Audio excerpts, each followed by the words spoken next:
Ayon sa mga tao sa probinsya, parang may nawawalang anak. Ang bata ay walang nanay.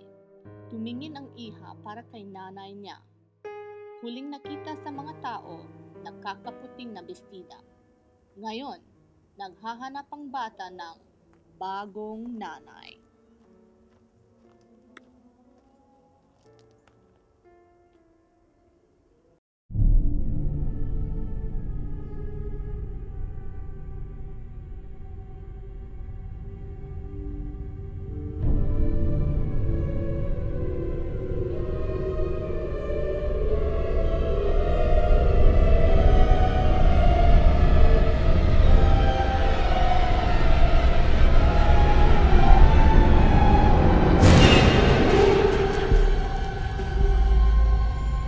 Huwag kang maglakad ng mag-isa sa gubat kung hindi ka ang bago niyang nanay.